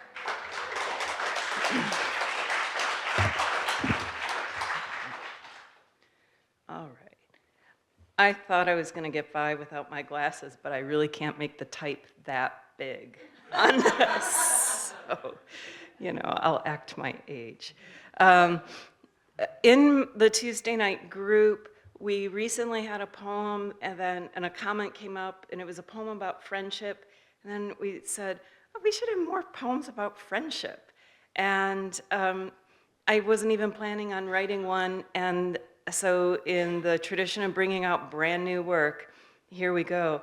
And I guess it's sort of about friendship, but, I think it's also about that place of maybe learning of what you don't have to hang on to quite as tightly too. So this is a poem called Preferring the Fade Out. Funny how standing at the sink peeling carrots, I'm jolted by a flash of my friend who told me that to prep food for a week would mean she'd have to believe she'd live that long. She did live in Greektown, before the Wicker Park walk-up, before the Brookfield bungalow, advising me, just do it till it quits being fun. I imagine her living now in her 50s, the age that in her skinny, shaky hand days, she said she couldn't wait for so she could be soft, anonymous, and who cares? We had no falling out. I didn't know the last time I saw her it would be my last, and I can't even remember when that was. I miss her, but I'm not the old me who would have looked her up by now. And what, call? Like, who's up for that? Better to remember her funny one-liners I hold dear, but will not repeat. Or when over pancakes, she said it was her patriotic duty to start a soft porn mag to help the people of our nation relax. I've heard of worse missions, but I think that one went unfulfilled. Could be the last time I saw her was at the school auditorium where our kids were in the fall show singing inexplicably about a squirrel going nuts. Is it better not to know it's the last time? No goodbye, just see you later, see you soon.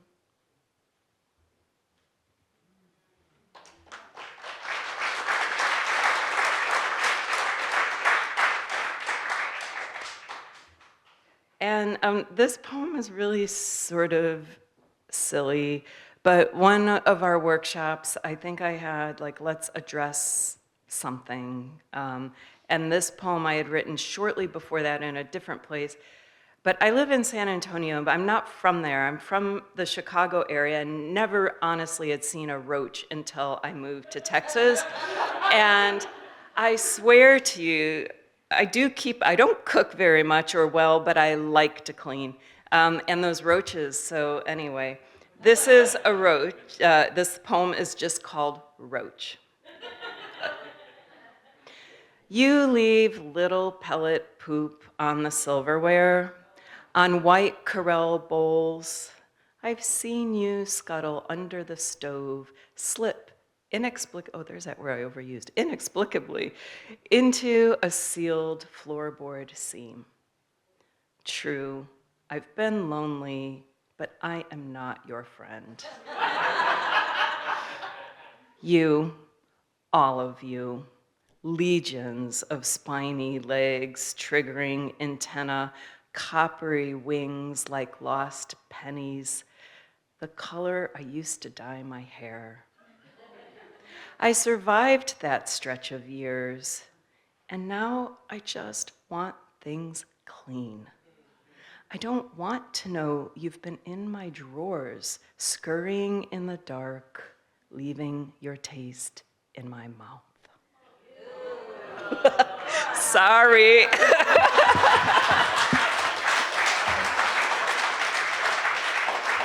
Yeah. I know, don't you all want to come visit? We have a guest room now. The kids have moved out.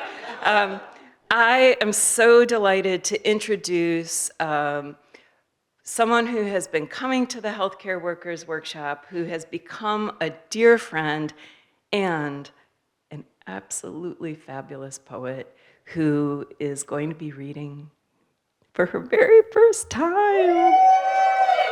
Monica Pernia.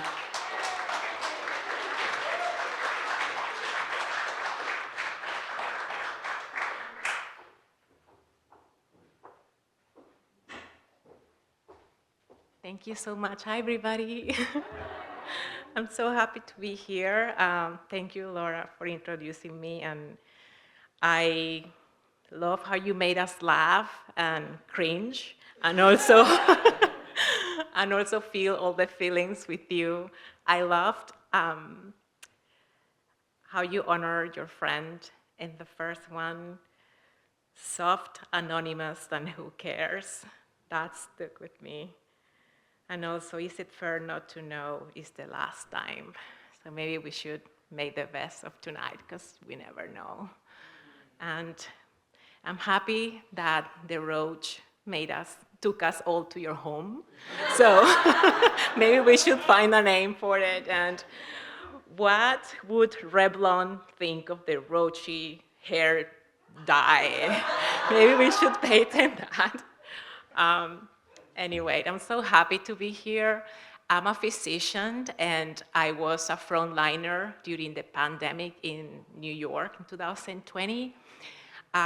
Those were scary times, and I know they were scary because there are so many things I can't remember from those days. But one thing I can remember is how shocking it was to see New York City so empty. Still, I knew that after a long, long shift, I could leave the hospital and walk home and find a hole in the wall that was still open for me to get food and go home and get ready for the next day. And I was happy that those places were still open, and we called them essential businesses. Then fast forward 2 years, the worst of the pandemic was over. But now I was in trouble. I was very sad. I was just grieving too many things at the same time, and that made me be very hopeless. And during that time, I found Mission Belonging, and I went to some workshops, and then I found they had a dedicated one about poetry for healthcare workers. And I got so excited at the time, and I started going every week, and I started healing because it just gave me a safe space to put all that grief on a page. And that was very important to me. Now, today, I'm in a much better place. I've come to a place of peace and self-acceptance. And still, I go to my poetry workshop every week. And I think no matter what is happening in my life, I know that mission belongings and my poetry workshop and all the beautiful program is always there for me. It's like it have become an essential business in my life. And for that, I'm deeply grateful.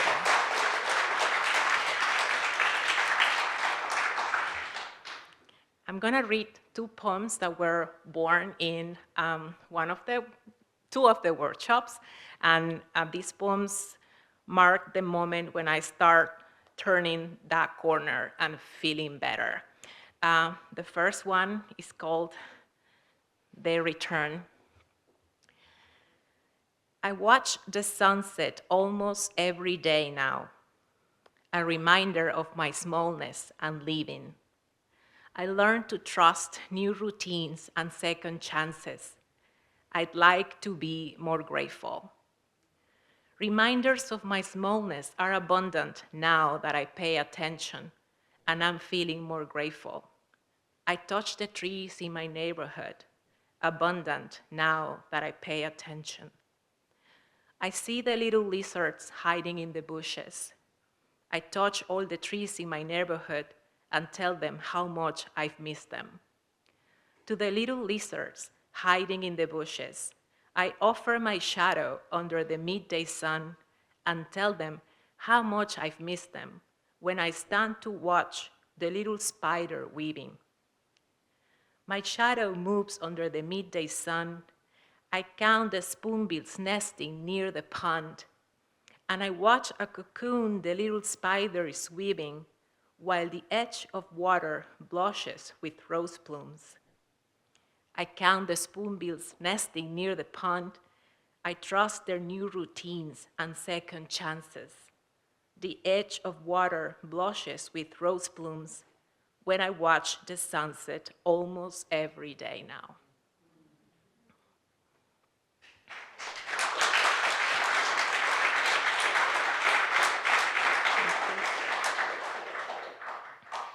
The next one is called The High-Rise Apartment.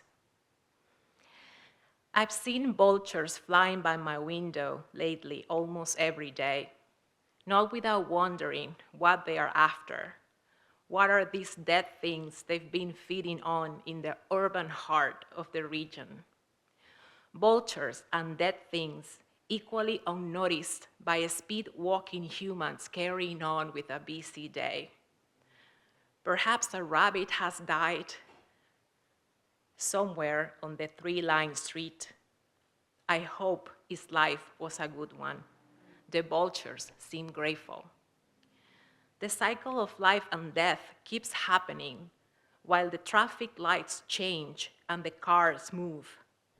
My world keeps on moving too, and I've begun moving again with it, making things happen while I look outside my window and see fly blackbirds and helicopters. If I only could see the sunset landing on balconies every day. If I only could look at every boat that leaves the bay. Thank you.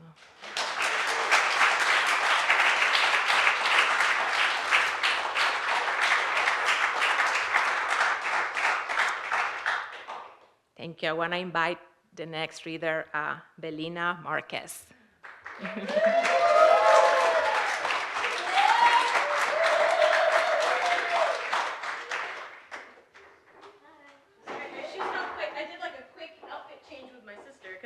Drove straight here, so yeah. Oh, I'm short.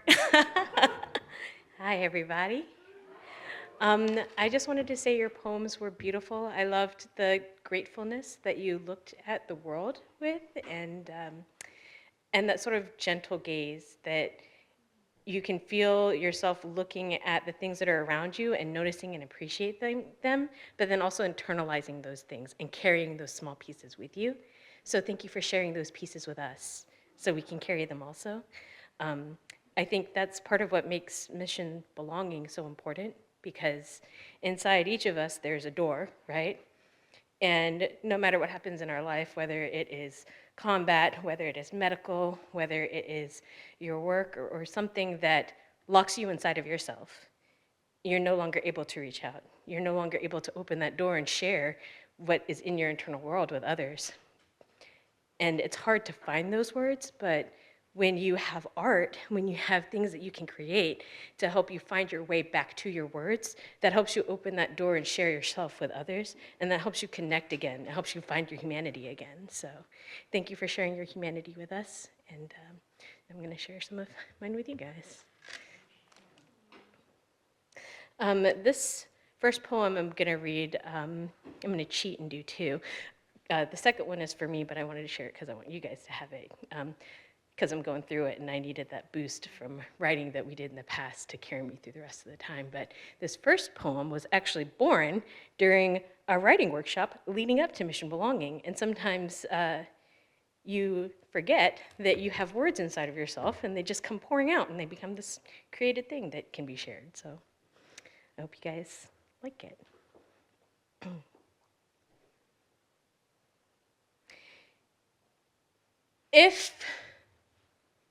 If you are not part of the ever-living, if you are not part of the ever-living, if you are not part of the ever-living, then please consider epitaphs for those of us who are lucky to be alive. Maybe your role is to clutch tight the various threads and serve as a waypoint of connections. Are your hands graceful?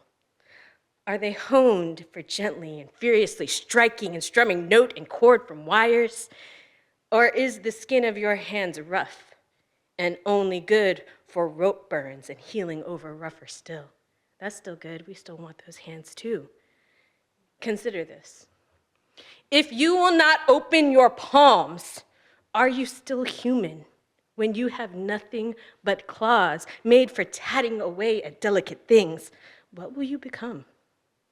Yesterday, I touched a thread, and a kind man felt the vibration and shimmied down to wrap me up.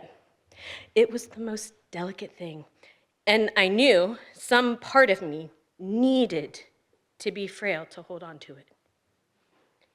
Each strand led me somewhere new, electric in the way only a nervous system can be, as jolts of who I was and who I could have been and who I am were in Hiroshima, Japan, a Chinese parasol tree that survived the atomic bombing, 1.3 kilometers, 0.81 miles from the hypocenter. In the safe place beneath a mother's gut, a fetus slowly forming about 18 inches from her heart. Interstellar space, dust assembling and exploding together 5 light years, 30 trillion miles apart on average. In Kayla, Afghanistan, a woman that survived a suicide bombing, 50 meters, 164 feet from the epicenter. In one life, I was buried in satin. The next life, I was buried in satin. Again and again, and each world and each life, satin again. In one life, we tried to learn how to live, but even still, we are the high gloss of fabric, the fractal worlds of warp and weft tucked behind that hinged lid. The ghost of each face barely reflected in white and end-of-life looking glass. Even still, I am firing like synapses with minimal impulse control, as if I were a new thing to be woven, or an old thing unraveled. One moment oblivious, one moment feeling bits of a shimmering outline that no manner of brushing will wipe away. In one world, I am stained.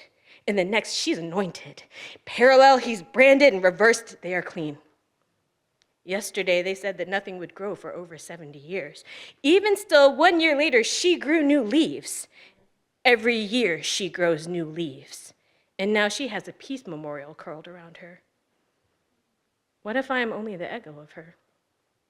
A small tree that was meant to grow, but instead I am amputated, root-bound for aesthetic, wire-trained to grow crooked on behalf of boredom and household beauty. I have questions for the tree who, in this moment, is the fragile tendril of green in my heart that lets me mother myself. How heavy are the boughs jutting from the trunk of you that stretch toward heaven?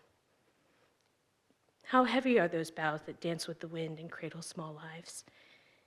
Even still, if I can make air, do my small efforts count? Can something curated be hopeful? Dancing along each line, I think about a full system reboot. There is a web, there's a spider, there is dust, there is bloom. There is a man with many threads, a woman with many arms, a spirit with a gut full of multitudes. If we are of this moment, which am I, item or creator?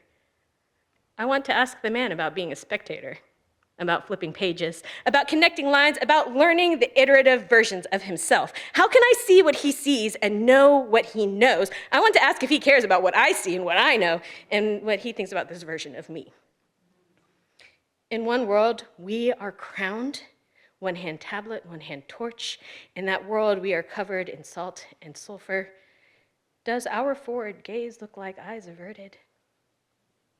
In one world, we are crowned, one hand sword, one hand scales. In that world, are we meant to be fair?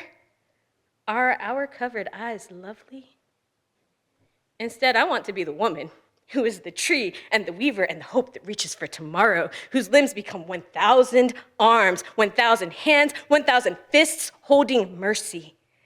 Maybe I am the spirit of being alive. Maybe I am one hand radiance, one hand dread. If I splay them open, what will I hold? In one world, maybe I am screaming. In one dream, I was meant to be silent. Maybe every version of us still screamed. Maybe I let my open mouth fill with sand and press out song. Maybe you let grit scrape every part of your throat. Maybe our breaths burnt the grains to glass as we swallowed. What if I let the raw edges of my voice polish each shard? What if they filled our bellies, grinding against each other in substitution for hunger? What if we let ourselves spit marbles like stories? Today, we are present. In one life calluses, in one life fractured lines, each round apparition a moment to be carried and carried and carried. If you curl your fingers into fists, let your hands become beautiful with what they can hold, because you are holding every version of yourself together. Maybe I am asleep, body still, eyes closed, one arm upraised, palm open in protection or prediction. Pupils constrict, dilate, regardless of the shelter of skin. If I am asleep, cut from the thick of me to create a new mouthless singing thing. If I will not wake, tap the sweetness from my veins. Carve in little tokens. Let me be of use. Make something from me. Hack away every extraneous part and burn it to stay warm. In that way, carry me with you. Laying down, I am laying down in the understory. Above us, nothing but branches and an innuendo of sky. With fingers hyperextended, I can still feel the trace of solar radiation leaking through the leaves. Maybe we are buried beneath the parasol tree. In this life, I can see the breadth of the branched canopy, and I am every leaf ascending. But if I am buried, let me move. Let me twist my grave, let me shift. If I cannot be of the bud, at least let me be of the roots. If we are buried, I want each of us to be swaddled in earth, because even still, we take on an imprint of sunlight.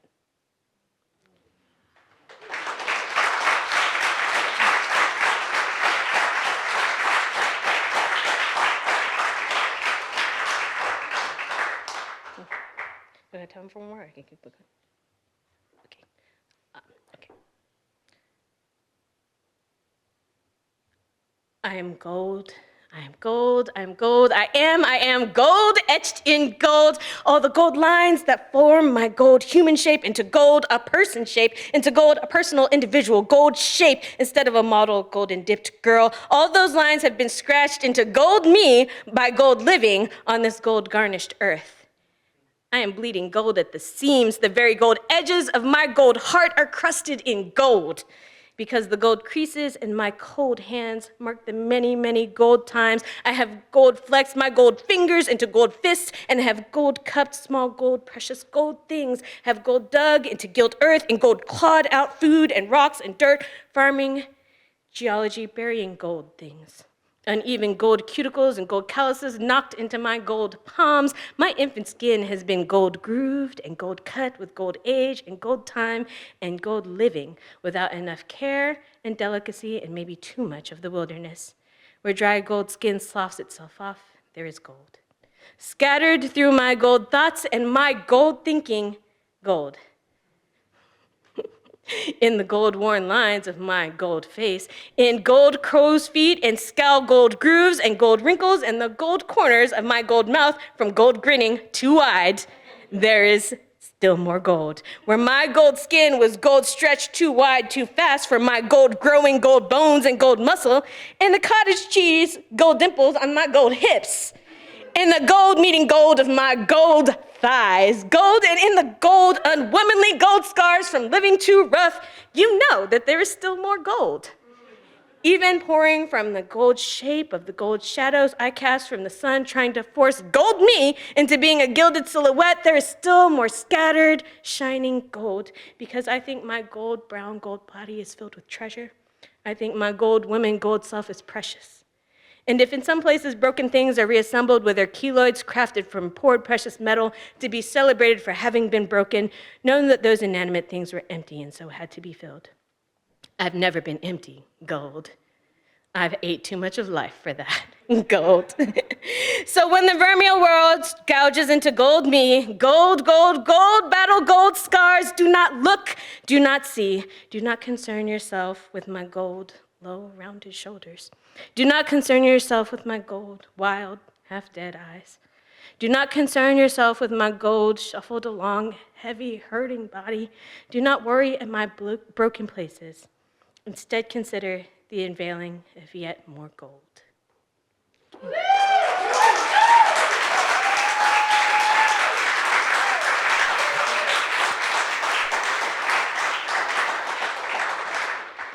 And now to introduce my favorite person to ever say yes and to, the great Amelia Bane.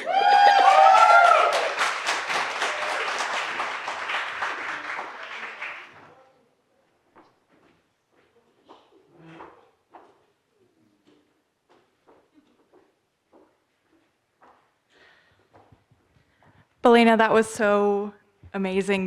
First of all, your words are such a gift, but also the way that you perform them and how it's just so all of you here. That's like such a gift. Oh my God, I'm so glad you're here. I was gonna do stand-up, but I could just talk about how much I love Belena I think I could do a whole set probably about that. I have taught comedy to some of you, and I don't know if I've told you guys the best time for comics to perform is at the very end of beautiful, brilliant geniuses performing and bearing their souls. That's the best time to do comedy.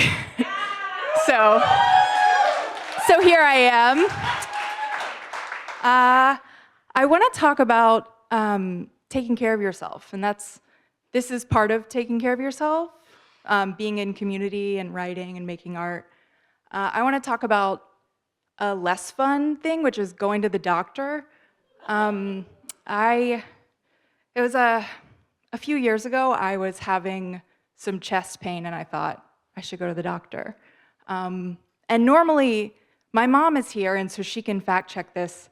The men in my family have like some health anxiety. They're kind of hypochondriacs. Not usually the women, but I broke the glass ceiling. Here I am. I did it. And so I was really scared, and I'd just become a mom, so I was like, I have to go to the doctor. I have to take care of myself, because I was scared that my chest pain was going to kill me. And the amazing thing about this new doctor that I saw is right away I thought, this chest pain isn't going to kill me. This doctor's going to kill me. Because she entered the room like I was her enemy of years and years and years. And I'd never met her before. And she didn't like me. It was not a good fit. I didn't feel like I got the care I needed. She kind of made me question my reality. But the worst thing about this doctor is that she was my doctor for 3 more years after this. And that's my fault.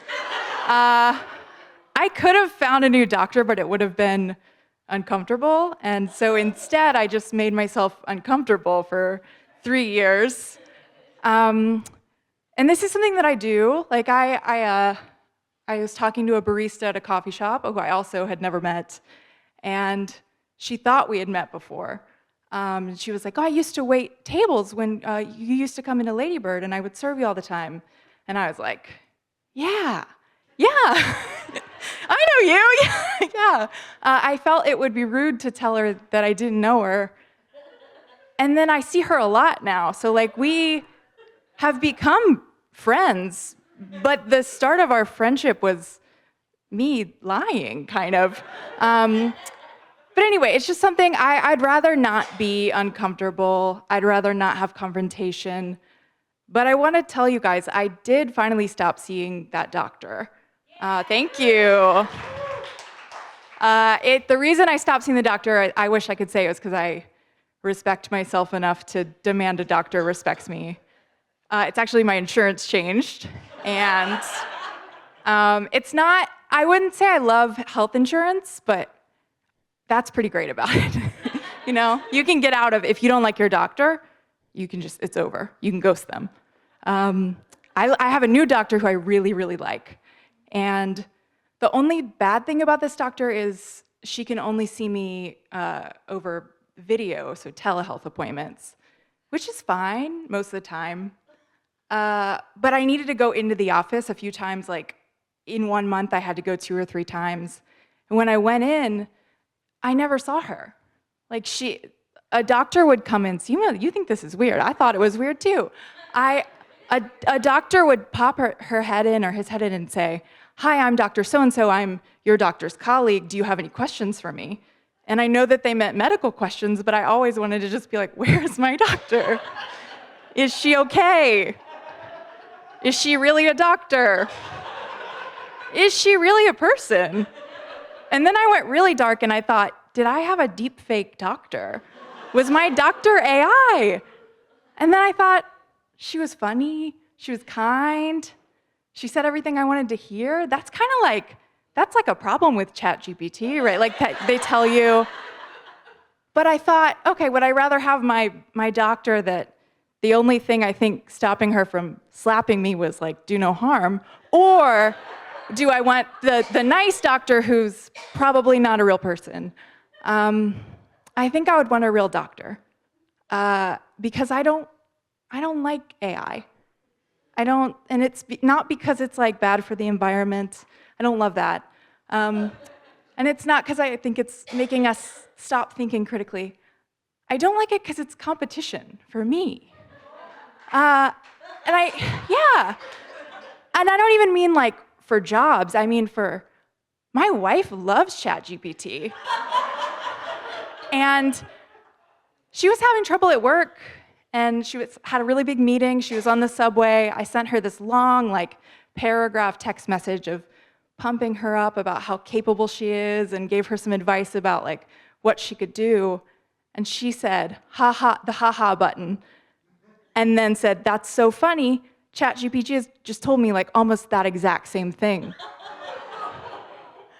I was like, if anybody is going to tell you what you want to hear and be a little lovable somebody, it's me. It can't be ChatGPT. But anyway, before I go, I did want to ask you, would you believe it if I told you that I wrote this set tonight using ChatGPT. No, because I wouldn't know how to find it. Where is it? No, I didn't do that. I couldn't do that. ChatGPT could never. ChatGPT would never, because ChatGPT would tell me to find a different doctor or to not lie to the barista. ChatGPT wouldn't let me do that. But anyway, don't use ChatGPT to write your poems because you are better than ChatGPT. And that's the end of my set. You guys, we have such a fun weekend ahead of us, and I cannot wait. Thank you. Who's after me? Is it just Seema? I want to introduce Seema, who I'm also scared. But not really. Thank you, baby. Amelia Bane, everybody.